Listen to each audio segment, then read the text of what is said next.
A História do Mestre das Feras.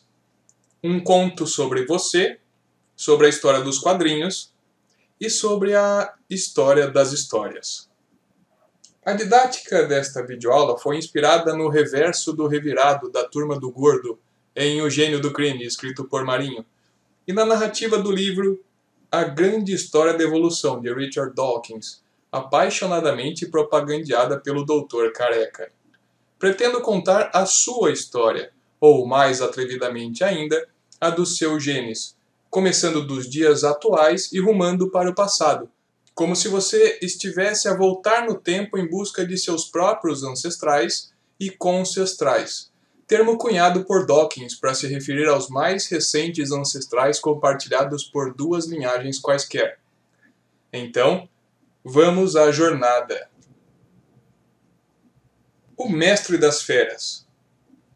Você até pode conhecer a personagem, criada em 1985, mas jamais teria apertado a mão do dito cujo. Claro, trata-se de ficção. Histórias inventadas e imaginadas. A arte da criação. Algo muito particular da humanidade, possivelmente decorrente de algum fator biológico importante para o alastramento da nossa espécie no planeta. Não é difícil concluir, afinal, que a arte esteja relacionada, mesmo que indiretamente, a um sucesso adaptativo. Nada se cria, tudo se copia, dizia um ícone pop da década de 80, o Chacrinha. Nesse momento você pode estar se lastimando por ter se proposto a assistir um vídeo que se dizia ser sobre zoologia. Calma, você verá que tudo isso é zoologia. Afinal, o Chacrinha era um animal, assim como eu e você. As ideias por trás da criação do Mestre das Feras sofreram, de certo, influências de outras ficções pré-existentes, que foram recombinadas e reapresentadas com um quê de brilhantismo inovador. Uma mutação mental. Para esses elementos culturais, nos idos de 1970, Dawkins cunhou o termo meme, que acabou se popularizando décadas depois. Os memes são unidades comportamentais transmitidas e, portanto, herdáveis e sujeitas à seleção natural. Alguns se estabelecem na população, outros perecem. A própria noção de meme, veja que coisa, passou exatamente por esse processo após deixar a mente de Dawkins em uma condição presumivelmente ancestral. Essa capacidade de criar, inventar e imaginar aparentemente surgiu na nossa espécie há menos de 50 mil anos, numa época que alguns especialistas denominam como o grande salto para a frente. Antes não se percebiam grandes inovações. Os utensílios eram basicamente os mesmos, mudando quase nada em dezenas de milhares de anos. Em contraste, as produções humanas mais recentes que as presentes na caverna francesa de Cro-Magnon sempre revelaram uma miríade variegada de manifestações culturais, inclusive ligadas à música, à religião, à escultura, à pintura e à narrativa. Nesses quesitos, os últimos 40 mil anos têm apresentado uma surpreendente diversificação, tanto cronológica quanto regionalmente. Há poucas evidências sobre as causas desse grande episódio, acontecido há pouquíssimo tempo na história da Terra, mas muito provavelmente está relacionado a uma revolução significativa na nossa linguagem. A transmissão de pessoa para pessoa, a modificação e a criação de todos os memes já produzidos, mesmo antes de Cro-Magnon, lembra a evolução dos genes nos seres vivos. Assim como no caso das manifestações artísticas e das histórias em quadrinhos, se voltarmos suficientemente no tempo, seja qual for o par de entidades biológicas selecionadas, de qualquer espécie, vivente ou extinta, encontraremos pelo menos um ancestral comum entre elas. O curioso é que isso se aplica a sejam quais forem as entidades, moléculas, células, comportamentos. Disso veio a ideia de organismos como meros veículos para os genes. Em linguagem metafórica, os genes seriam egoístas, portanto, porque apenas nos usariam como entidades descartáveis para se perpetuarem. E isso se aplica aos memes também. Por exemplo, embora o hábito de cruzar os braços em sinal de aborrecimento seja bastante difundido na humanidade, é difícil apontar quem foram os transmissores desse comportamento. De forma similar, estamos atuando como meros vetores quando aderimos à última moda lançada sabe-se lá por quem. Há muitas explicações interessantes reservadas para você na biologia evolutiva. Aliás, aqui vai um conselho. Largue já essas porcarias de videoaulas e mergulhe em um livro como O Gênio Egoísta. Não estará perdendo nada.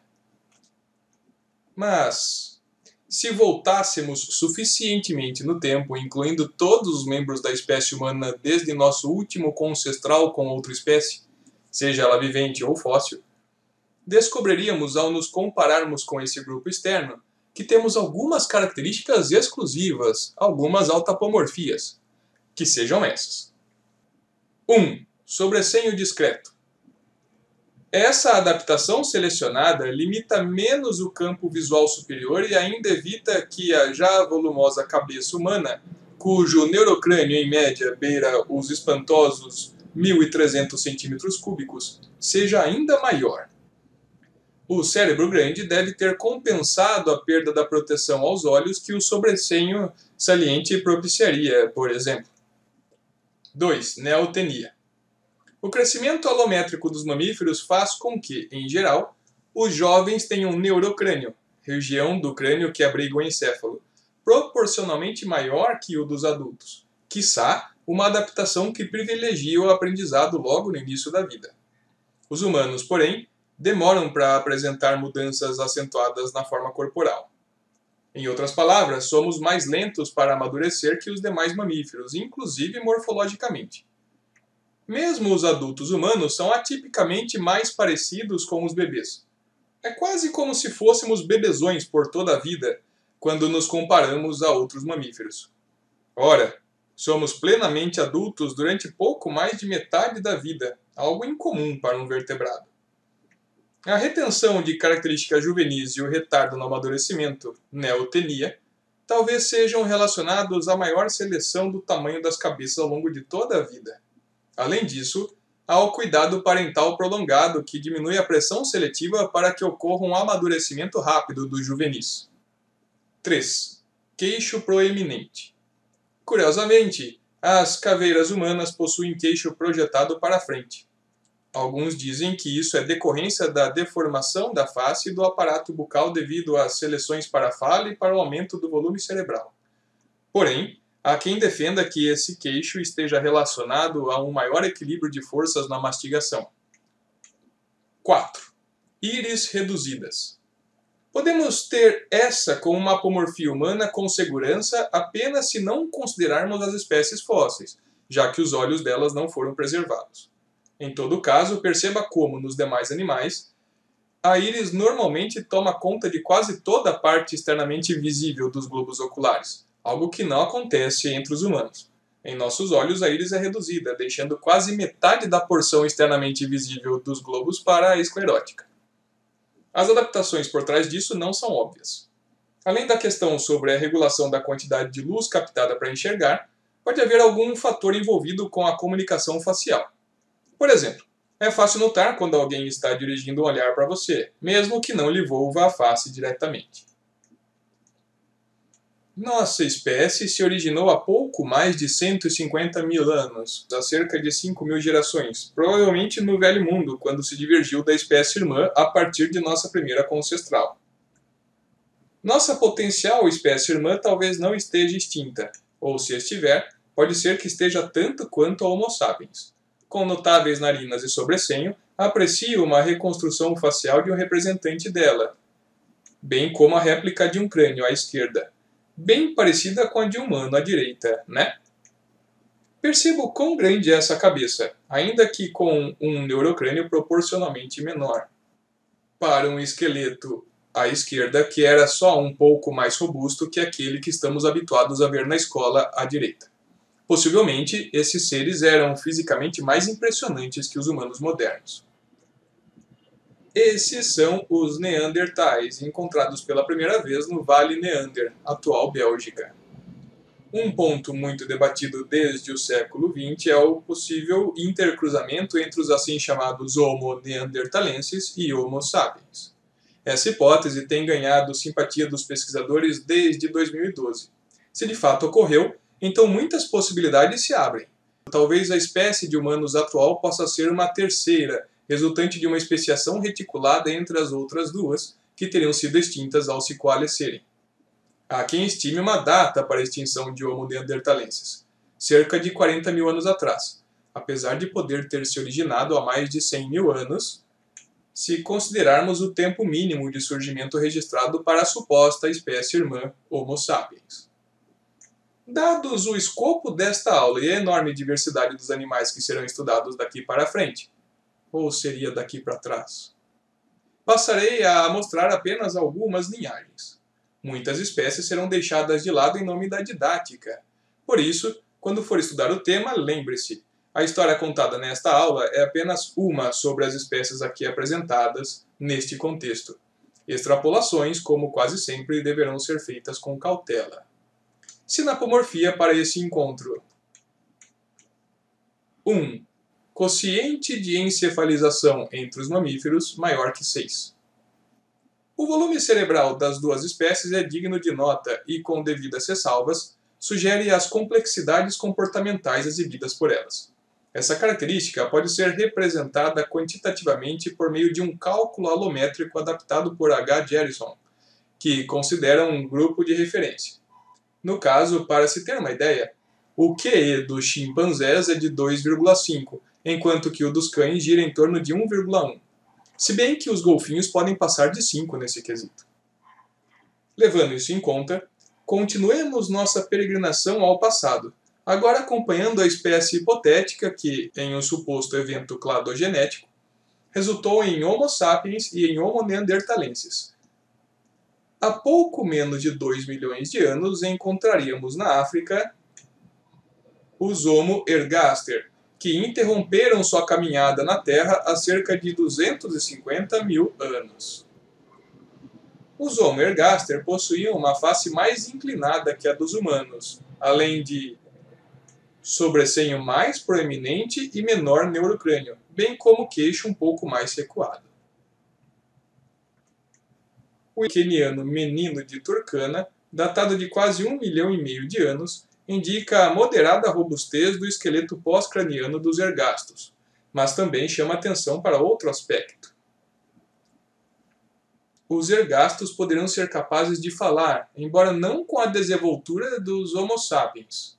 Provavelmente porque, assim como nos neandertais, faltava um aparato fonador modulador e assim poderiam produzir poucos tipos de vogais.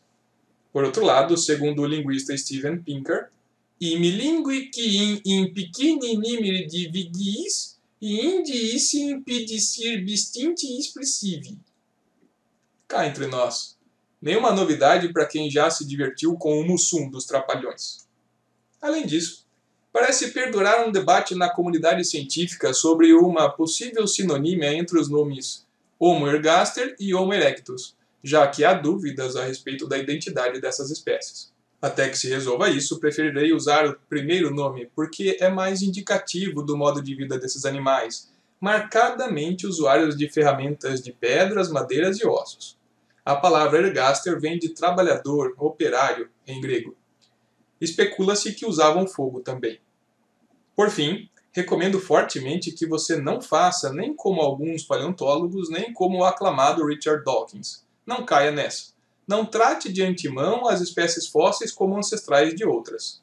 Lembre-se, pouquíssimas vezes há evidências para tal inferência. A sistemática filogenética se compraz com a inferência de graus diferentes de parentesco entre quaisquer grupos de espécies, e isso não é pouco.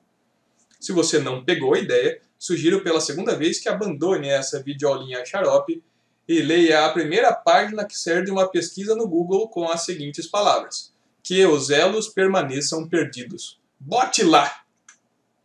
Sinapomorfia para este encontro. 1. Redução na pelagem. Não é possível afirmar se os Homo ergaster eram mais ou menos peludos com relação a outras espécies, tanto porque os pelos não costumam deixar impressões fósseis, quanto por não termos sequer razões para afirmar que há algo como uma tendência à perda de pelos entre as espécies do gênero Homo. Mesmo assim, se quiser meu palpite, influenciado mais pelas reconstruções artísticas que por qualquer outro motivo, ei-lo. Não coloquei isso aqui por descuido. Agora prossigamos. Após nos unirmos aos ergastos, o próximo encontro é na África também, com os já extintos Homo habilis, talvez representando um clado com outras espécies extintas. Os habilinos apresentam face mais achatada que a dos neandertais e a dos ergastos. Embora tenham um neurocrânio com volume menor que o das espécies que já vimos, a adição dos habilinos a elas cria um hiato em relação às que ainda encontraremos. Homo sapiens, Homo neanderthalensis, Homo ergaster e Homo habilis ultrapassam os 750 centímetros cúbicos de volume cerebral, um rubicão pelo menos 25% maior que o das outras. Em todo caso, como esses números devem ser contínuos, discretizá-los trará subjetividade para a pauta e ainda cabe o alerta. É ingênuo tomar esses números como medidas diretas de inteligência. Vários fatores desprezados também estão envolvidos, como a superfície total do cérebro, que varia de acordo com a morfologia dos sulcos, e a proporção entre os volumes do cérebro e do corpo. Além da aparente convergência na forma facial entre Homo habilis e Homo sapiens, chama a atenção a gracilidade no esqueleto dos habilinos. Os ossos proporcionalmente mais delgados não são uma exclusividade dessa espécie, e essa característica, que também aparece nos humanos atuais, não parece constituir um sinal filogenético. Muitas características podem ser discutidas como sinapomorfias para o gênero Homo. Todavia, satisfaçamo-nos com duas que emergem da comparação de grupos externos com os australopitecíneos. 1. Quociente de encefalização entre os mamíferos maior que 4. E arco mandibular parabólico.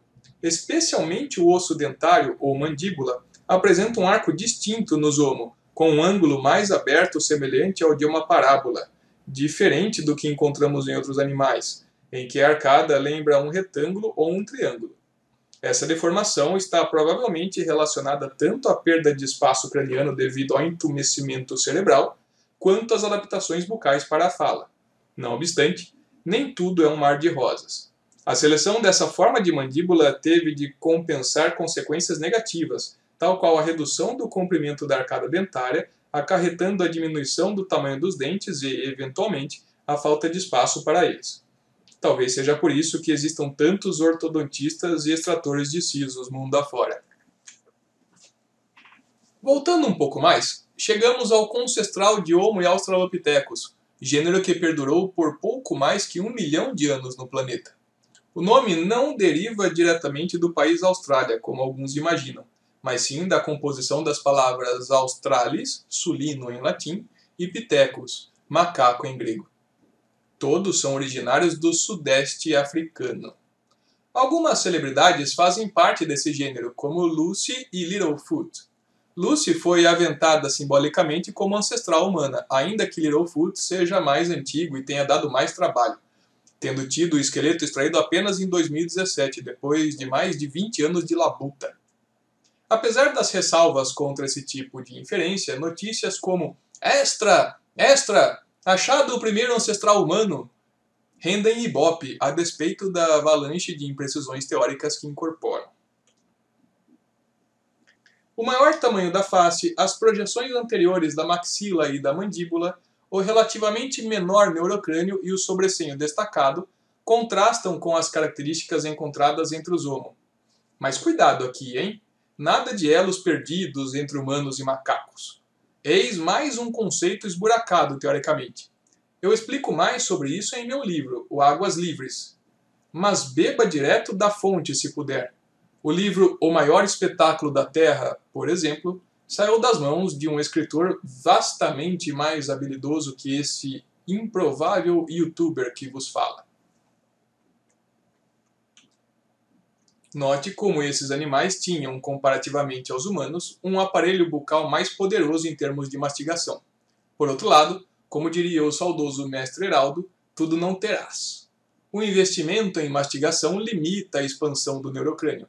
Afinal, ao contrário do que afirmam os jogadores de Dungeons and Dragons, uma criatura não pode ser composta apenas por uma cabeça.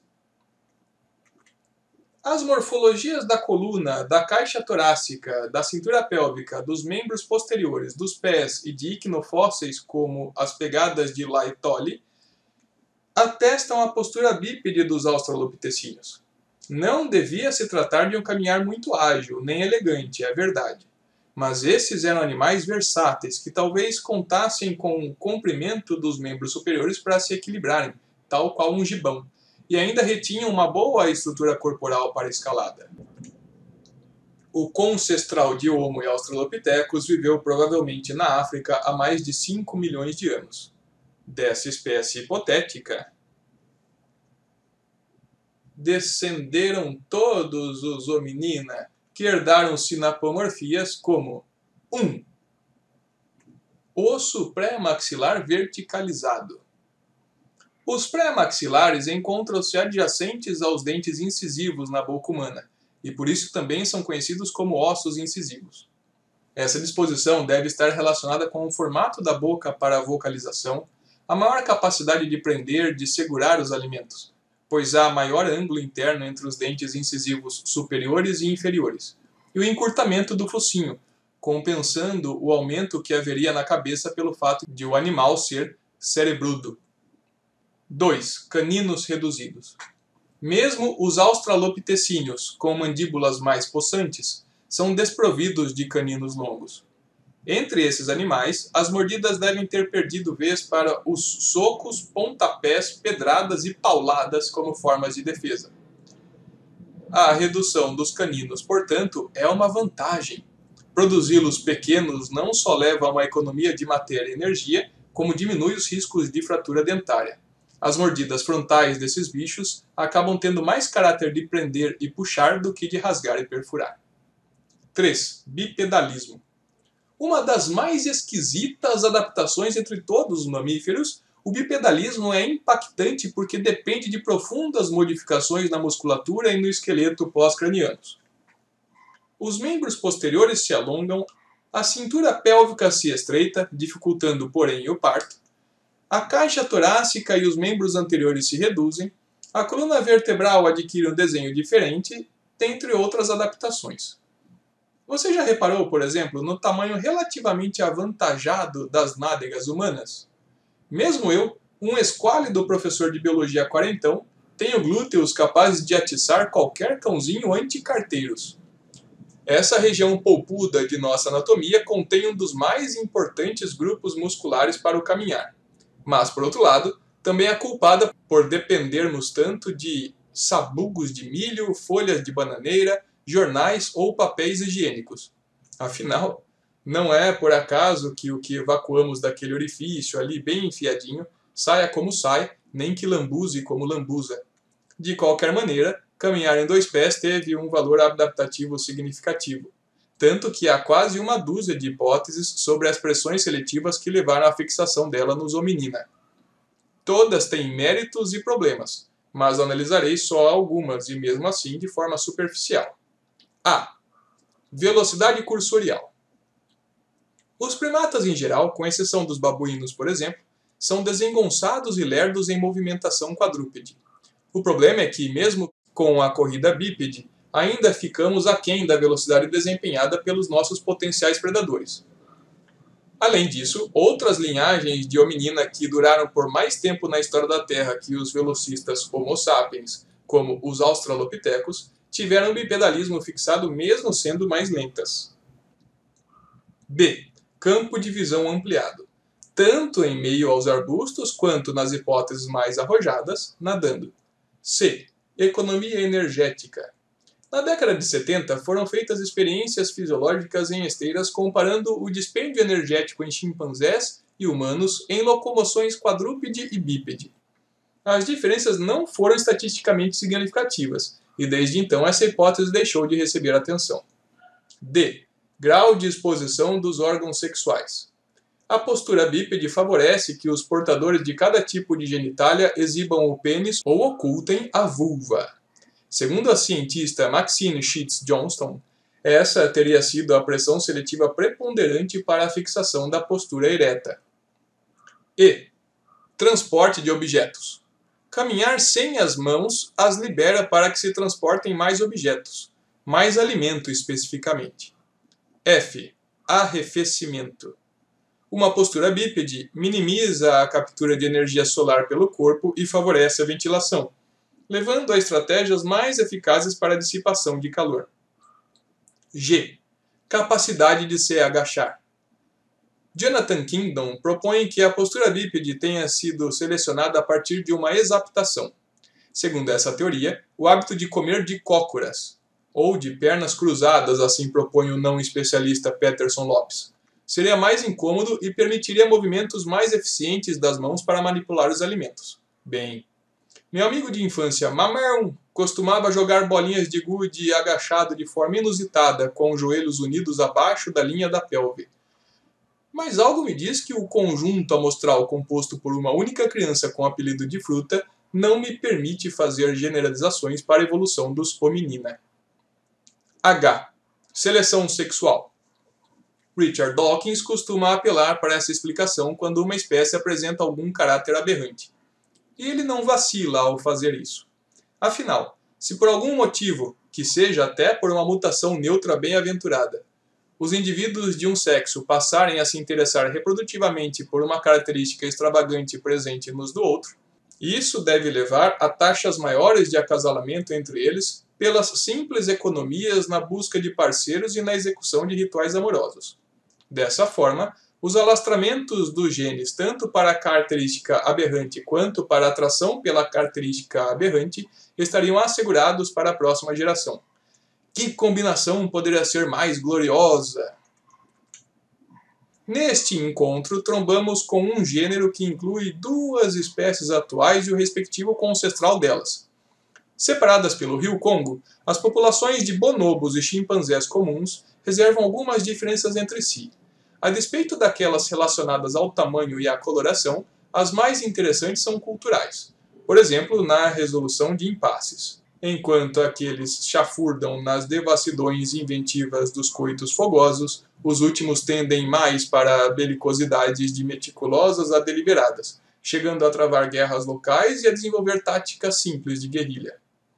Sinapomorfias existem as morfológicas, como as referentes a reversões na anatomia muscular do antebraço e das mãos, descritas no artigo de Diogo e colaboradores de 2017, mas as deixemos de lado. Por ora, apenas essas duas intrigantes características prováveis homoplasias, porque podem ter estado amplamente presentes dentro dos hominina, ou plesiomorfias, porque elas devem ter surgido em ancestrais dos hominidae.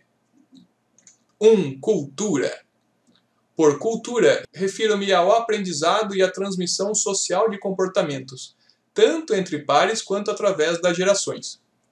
E grupos de chimpanzés diferentes têm culturas diferentes, inclusive os que vivem em cativeiros. É fascinante presenciar em documentários os relatos de naturalistas que deixam subentendida a existência de diferentes códigos de ética entre bandos de chimpanzés. A adaptação providenciada por essa capacidade reside na versatilidade da ação grupal em quase qualquer contexto ou cenário concebíveis. 2. Uso de ferramentas. Sabe-se que chimpanzés podem produzir e modificar utensílios como espetos, esponjas e canudos. Além disso, ainda são capazes de usar pedras para quebrar nozes e, com auxílio dos dentes, lascar e afiar pedaços de madeira. Espécimes de cativeiro demonstram capacidade até de operar dispositivos mecânicos e eletrônicos, inclusive com a aprendizagem de códigos de linguagem para a comunicação com humanos. O encontro de hominina e Pan se dá por volta de 6 milhões de anos atrás, talvez um pouco mais. Ao grupo originado por esse coancestral daremos o nome de hominini. As sinapomorfias escolhidas para esse clado são 1. Particularidade cromossômica. Entre as várias características citogenéticas e moleculares, uma interessante é apontada por Wimmer e colaboradores em 2002. A presença de um fragmento do cromossomo Y supostamente oriundo do cromossomo 1. 2. Fusão dos ossos pré-maxilar e maxilar nos adultos. Reforçando o que foi dito em relação ao uso dos dentes incisivos nos hominina, a fusão de ossos nos vertebrados é uma adaptação recorrente para a diminuição do cinetismo ósseo. Pois é, puxar um objeto posicionado entre as mãos e os incisivos a fim de rasgá-lo não parece ser uma coisa exclusiva dos chupadores de saquinhos de doce de leite. É difícil encontrar propostas evolutivas artísticas para os hominini que não pequem na questão fóssil igual ancestral. Mas, felizmente, elas existem. Aqui estão duas delas, com os táxons identificados colocados apenas nos terminais, ao invés de pipocando ao longo dos ramos, como se os táxons extintos necessariamente dessem origem a outros. Repare que ambas imagens exibem apenas alguns dos táxons que não contemplei nesta aula.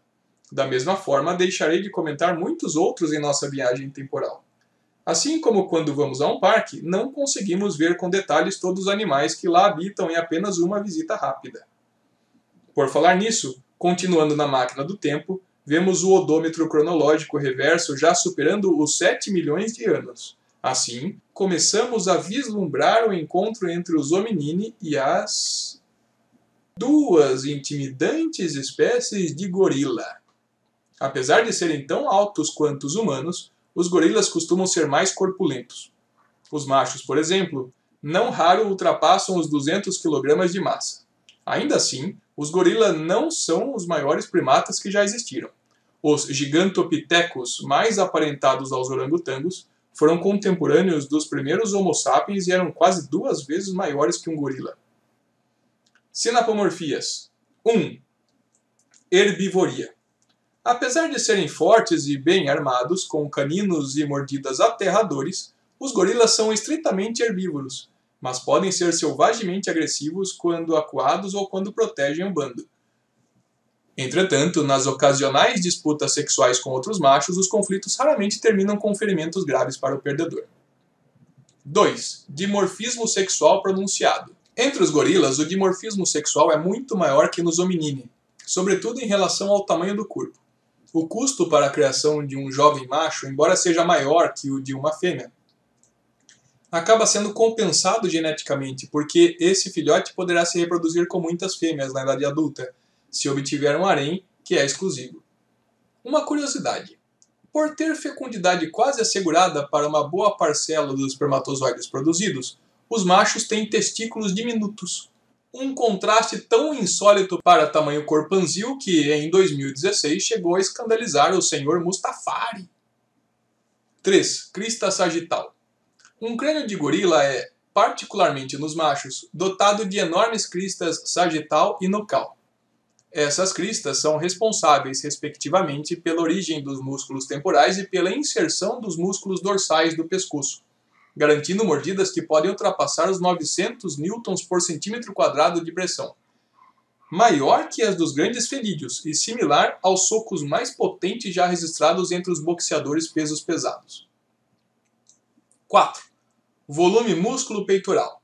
Especialmente nos machos, a caixa torácica é impressionantemente larga, servindo de origem para os músculos peitorais responsáveis por fortes movimentos dos húmeros, que permitem, por exemplo, que mesmo os maiores machos consigam escalar sem grande esforço. Além disso, o peito ainda serve como amplificador de som, ecoando os socos que os próprios animais se dão a fim de afugentar potenciais inimigos. Os gorilinos e os homininos descendem de um ancestral, Hominine. A primeira espécie de hominíneos conferiu para as espécies filhas sinapomorfias moleculares e morfológicas, especialmente na região dos pés e das mãos, tais quais: 1. Hálux convergentes. Os dedões dos pés dos hominine têm as pontas mais alinhadas com os demais dedos. Isso compromete a capacidade preensil dos pés, mas por outro lado confere maior estabilidade para a postura bípede. 2. Fusão embrionária de carpais. Na idade adulta, apesar de os orangotangos também terem os mesmos ossos do punho fundidos, nos hominíneos a fusão precoce sugere maior pressão seletiva nessa característica. Apesar de essa fusão diminuir a flexibilidade das mãos e assegurar a eficiência das algemas, ela garante maior estabilidade e firmeza para o suporte de forças recebidas tanto em levantamentos de peso quanto em manobras acrobáticas. Pongine.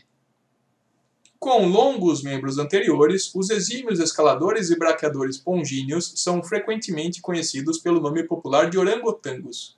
E, sendo pongine grupo irmão de hominine, um serve ao outro como bom grupo externo. Desde que abandonamos os hominina, praticamente não mais considerei as espécies fósseis, o que não significa que elas não existam para as outras linhagens. No caso dos pongíneos, por exemplo, apenas 3 das mais de 20 espécies descritas ainda existem, restritas à Indonésia e à Malásia. Quanto às sinapomorfias, que não incluem a cultura e o uso de ferramentas por razões já mencionadas na discussão sobre o gênero Pan, saliento. 1. Pelagem. Prontamente reconhecível, a pelagem longa e ruiva dos orangotangos pode ser usada como indicadora das condições físicas dos animais uns aos outros ou como mais um instrumento de reconhecimento individual. 2. Abas nas bochechas dos machos. Com importância fundamentalmente de demonstração de força, essas estruturas adiposas permitem aos machos exercerem dominação e resolverem conflitos entre si rapidamente. O encontro entre Pongine e Hominine, que se deu em um concestral há pouco menos de 15 milhões de anos, ainda tem a localidade debatida. Teria sido na Ásia ou na África? Há dissonâncias teóricas entre os proponentes das hipóteses, principalmente quanto à priorização de explicações dispersionistas ou vicariantes, e quanto à possibilidade de espécies ancestrais poderem ou não originar espécies descendentes e continuarem ainda existindo.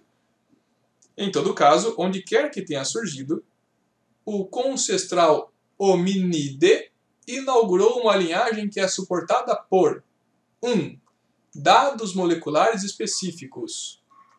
2. Córtex cerebral rico em dobras. A área total do córtex cerebral, região do encéfalo responsável pelo processamento de informações, pelo aprendizado e pelas respostas voluntárias, é potencializada nesses animais, mas não de graça. Tendo os tecidos nervosos um consumo de energia reconhecível, a consequência é que os hominíneos, ou grandes símios, dependem da ingestão regular de alimentos altamente calóricos. Está vendo? Na próxima vez em que o Guto gritar "Ah, gravidade!", quando você quiser papar um bolinho a mais, responda educadamente: gravidade é a mãe. Dado que eu sou um hominide, cerebrudo em volume e em área, digo que eu preciso comer bastante, já que o cérebro é rico em neurônios, células que requerem alta taxa de energia. 3. Redução dos forames incisivos. A aproximação dos ossos pré-maxilar e maxilar, já comentada, faz com que os hominídeos tenham forames incisivos reduzidos. A adaptação relacionada a isso tem a ver com o uso dos dentes incisivos para prender também, e não só para raspar, perfurar ou cortar. É por isso que a Mônica pôde ser dentuça. E é por isso que você pode roer as unhas, sua hominídea. 4. Seio nasal frontal.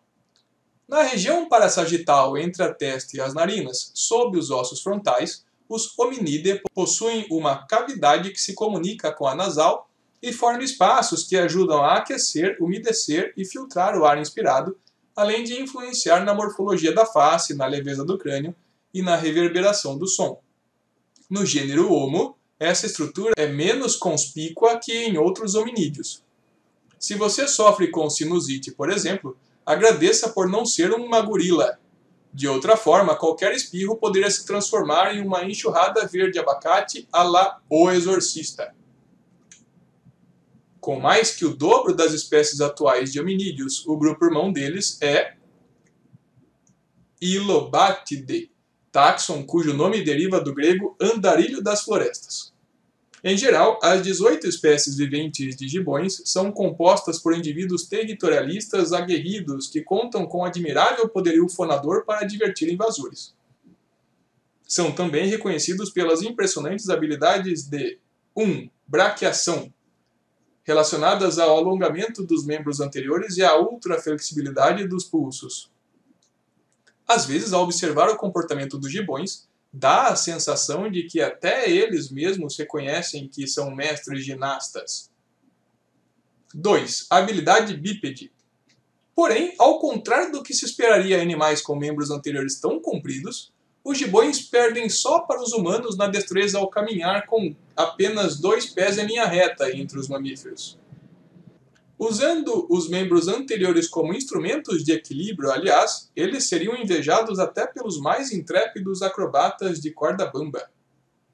Continuando o regresso, mais um encontro se dá próximo aos 18 milhões de anos atrás. Agora, entre as famílias dos Hominidae e dos Ilobatidae, na Ásia. Esse grupo, denominado Hominoidea, teve no ancestral como um hipotético mais recente a presença das seguintes sinapomorfias. 1. Alongamento dos membros anteriores.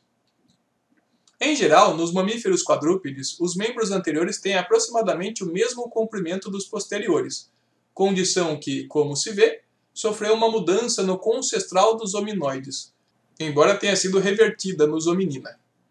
Isso propiciou elevada destreza aos gibões, e, no caso dos hominídeos, pelo menos um campo de visão mais alto, por ficarem com o corpo mais empinado, mesmo em posição quadrúpede. 2. Alargamento torácico e verticalização do corpo.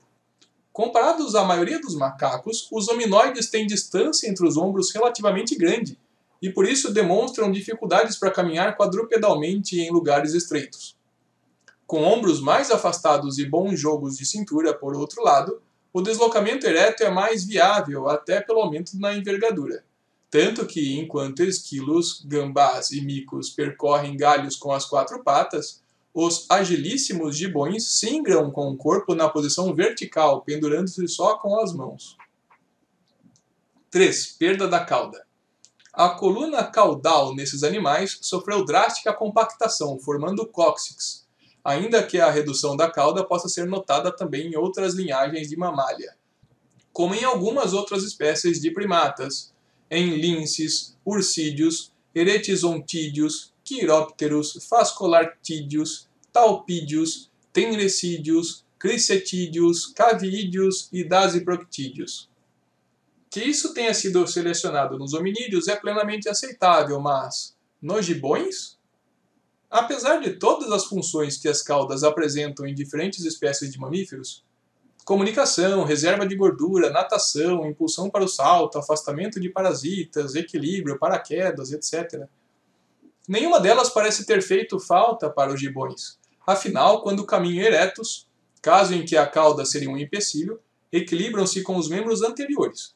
E quando braqueiam, o fazem com um corpo em posição vertical, o que também dispensa a presença de uma cauda. Prosseguindo, há 25 milhões de anos, nossa peregrinação receberia um encontro de cerca de 100 espécies atuais que teriam emigrado da Ásia para a África, na época uma ilha, os Cercopithecóidea, que em grego é um nome derivado de macacos com cauda, os ditos macacos do Velho Mundo. Esses lépidos escaladores e corredores quadrúpedes incluem animais como babuínos, colobos, macacos narigudos, langures, guenos, mandris e integrantes do gênero macaca.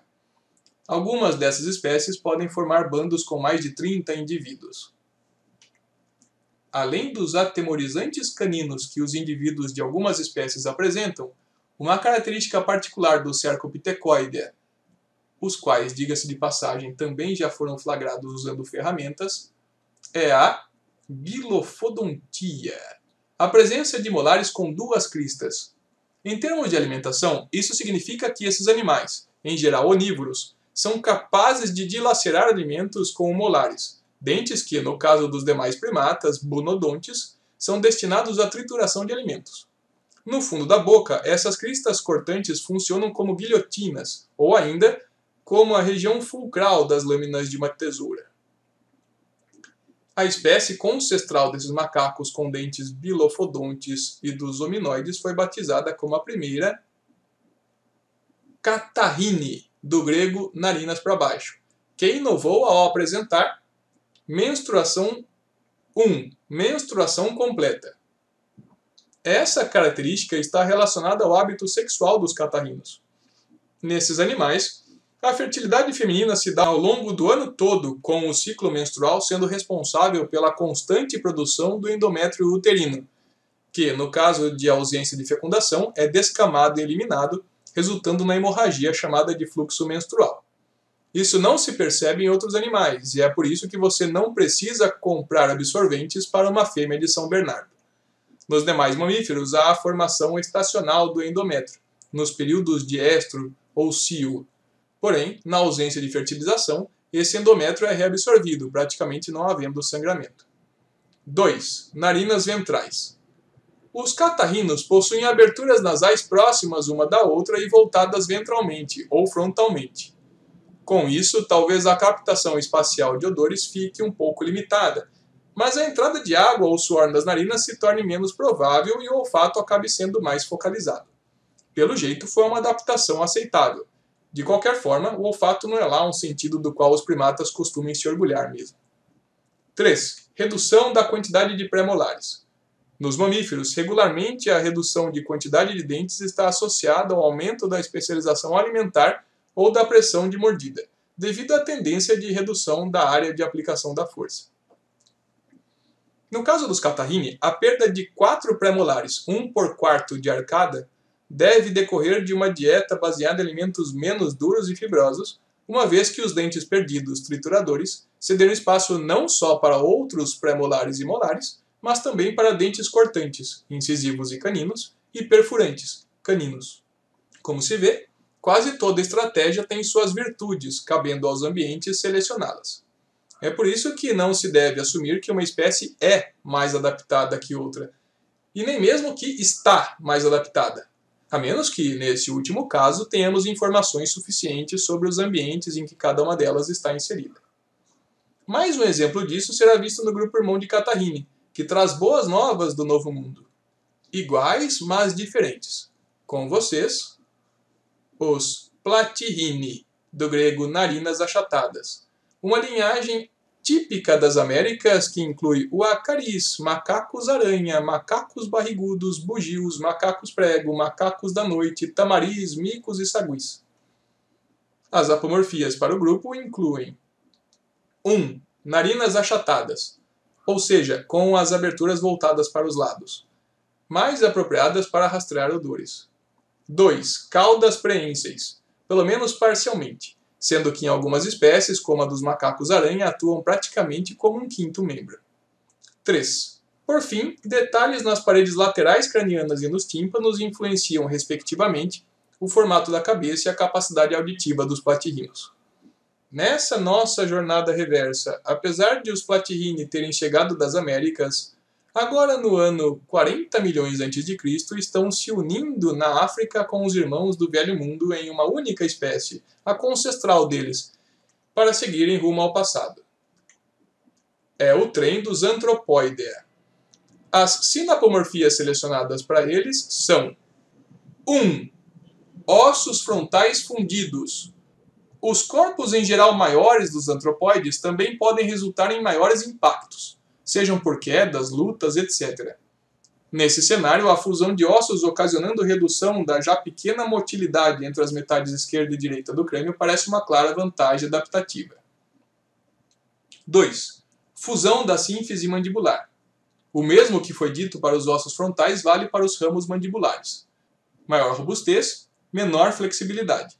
Imagine o potencial estrago, se não fosse assim, de uma queixada resultante de um cochilo sobre a mesa. 3. Parede pós-orbital. Com uma única provável exceção, os platyrrhinos macacos da noite, todos os antropóides são diurnos, de forma que os olhos selecionados não são tão grandes, nem requerem vastas quantidades de músculos associados. Assim, as órbitas puderam ser menores e mais fechadas, protegendo melhor os sempre delicados globos oculares, inclusive na região posterior. Olha que beleza! Quando for coçar o próprio olho de novo, pode relaxar se você der aquela exagerada básica. Mesmo que você vaze o zóio, sblosh! Você não deverá ir muito além da retina. Tec!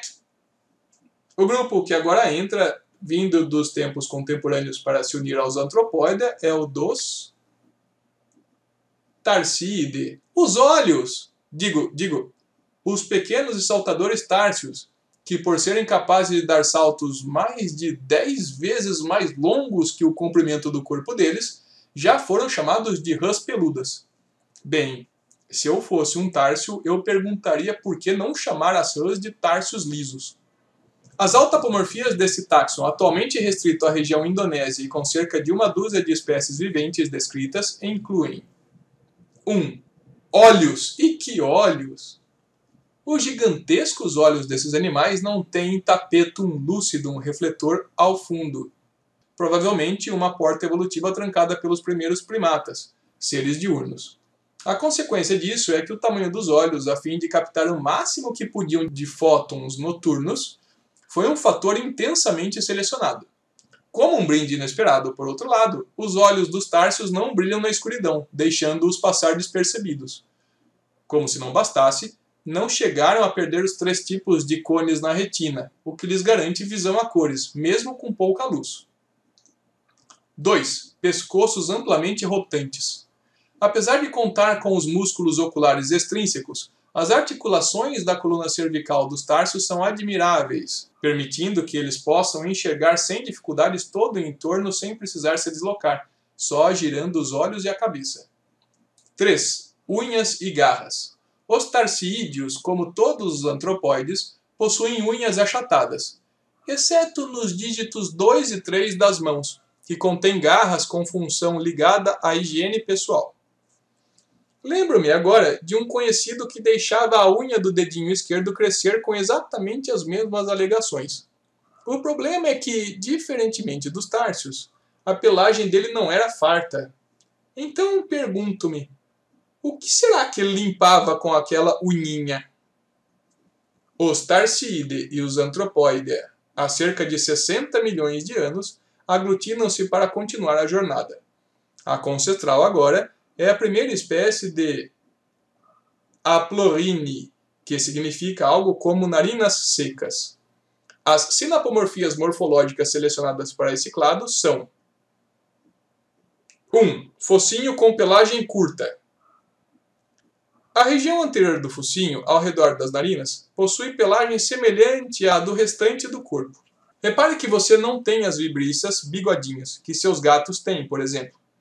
Como esse concestral provavelmente era diurno, a pressão de seleção sobre essas estruturas, úteis para evitar colisões ao se caminhar no escuro, simplesmente despencou, e os animais que as tinham perderam em competição para os animais que nasciam sem elas. Se não por outro motivo, pelo menos por economia energética. 2. Narinas secas. Pouco dependentes do olfato, os Aplorhini tiveram perdas significativas relacionadas a esse sentido. A umidade das narinas percebida em outros mamíferos não é só uma adaptação para a transpiração e resfriamento corporal, mas também para a apreensão de moléculas odoríferas do ar. Houve uma forte economia em todo esse aparato fisiológico nesse grupo. Assim, quando seu colega de trabalho lhe umedecer as têmporas ao lhe cochichar, lembre-se, ele é um aplorhino e deve estar com alguma disfunção respiratória. 3. Lábio superior livre. Diferentemente dos demais mamíferos, os Aplorhini podem chupar mais facilmente por terem o lábio superior mais longo e desprendido da gengiva. Algo originalmente relacionado à alimentação, mas que acabou abrindo oportunidades para o desenvolvimento de outros aspectos morfológicos, fisiológicos e comportamentais, inclusive a fala no gênero Homo. Aliás, você já imaginou o que as crianças receberiam ao invés de beijos de boa noite, caso as mamães não fossem um Aplorhini? Provavelmente uma lambida. Juntem-se a nós agora, ó lemuriformes, assim eu lhes conclamo sob o firmamento, e tragam consigo de volta para o passado todos os madagascarenses indris, ai-ais e lêmures. As autapomorfias das 22 espécies atuais de lemuriformes que explorarei são 1. Osso ectotimpânico suspenso dentro da bula auditiva. Essa adaptação está relacionada provavelmente à audição e refere-se ao osso que contorna o tímpano. 2. Incisivos inferiores unidos. Os 4 incisivos inferiores dos lêmures, em algumas espécies juntos com os caninos, ficam muito próximos uns dos outros e projetados para frente, como um pente. A função dessa estrutura é variada, indo desde a higienização corporal, grooming, até a perfuração de caules para obtenção de seiva. Eles têm, inclusive, uma sublíngua especializada responsável pela limpeza desses dentes. Propositalmente, deixei de fora os lorisiformes, com os quais os lemuriformes formariam o clado dos Strepsirrhini, seres com focinhos que lembram os dos cães, úmidos, com um rinário. Além disso, antes que seja tarde, cabe alertar sobre o termo prosímios, em desuso por se referir a um agrupamento parafilético. Tanto que nem vou dizer o que são, nem peça. Por fim, vamos encerrando a peregrinação desta aula com o último encontro, na África há mais de 60 milhões de anos. Agora, dando as mãos aos nossos primos lemuriformes, estamos a admirar o concestral primates, finalmente! As sinapomorfias desse grupo vêm à tona quando o comparamos com uma boa escolha para o grupo externo, como você já deve saber. Qual grupo externo? Aí não é comigo. Não nesta aula, pelo menos. Enquanto você pensa daí, eu continuo daqui. A menos que você pause o vídeo ou coisa do tipo, claro. 1. Unhas. Pelo menos no pólex, polegar. Não confunda com garras. As unhas também são anexos epidérmicos digitais, mas achatadas, em forma de cunha ou espátula, diferentemente das garras, que são pontiagudas. São ótimas adaptações para raspar, beliscar, espremer, pinçar, cortar, puxar e manipular objetos minúsculos. 2. Hálux e pólex oponíveis. Apesar de haver uma reversão nos hominine em relação à oponibilidade dos hálux, a existência de polegar opositor é universal entre os primatas e conferiu uma impressionante adaptação em termos de manipulação de objetos à custa de uma redução da velocidade terrestre de corrida. 3. Barra pós-orbital. Essa barra se constitui numa trave na lateral do globo ocular que ajuda a proteger os frágeis e complexos olhos dos primates. 4. Molares bunodontes. Com 4 cônicas cúspides, os molares de quase todos os primatas têm função de trituração, salvo a condição derivada bilofodonte dos cercopitecoides. 5. Alta rotatividade dos membros. Essa característica exalta a natureza acrobática e arborícola dos primatas. À custa de sermos mais lentos em terra que a maioria dos demais mamíferos de mesmo porte, somos capazes de escapar de um cão raivoso ou de um touro bravio simplesmente subindo em um alambrado. Mas fica a dica, não vá bancar o gibão contra uma onça. 6. Quociente de encefalização maior que 1. Para o padrão mamífero, os primatas estão na faixa superior de tamanho relativo ao cérebro. Somos cerebrudos mesmo. E você? Vai ficar desperdiçando essa massa de pensar? Ok, sem problemas. É seu mesmo. Só não tente desperdiçar o meu. 7.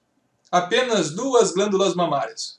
O hábito escalador não combina com o cuidado parental de uma prole numerosa, e a menor quantidade de mamas atesta isso.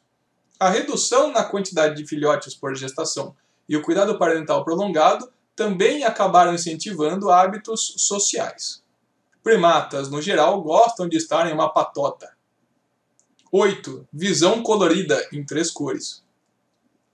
A presença de 3 tipos de células cones, estimuladas por azul, vermelho e verde, nas retinas dos primates, está fortemente ligada ao hábito originalmente diurno em meio às folhagens, onde é preciso distinguir os frutos maduros dos verdes, os galhos podres dos sadios, os cipós das serpentes, etc. De fato, a seleção natural redirecionou o investimento sensorial dos primatas do olfato para a visão. Isso é uma convergência grosseira com as aves, como poderemos ver em outra ocasião. 9. Aumento da sensibilidade digital.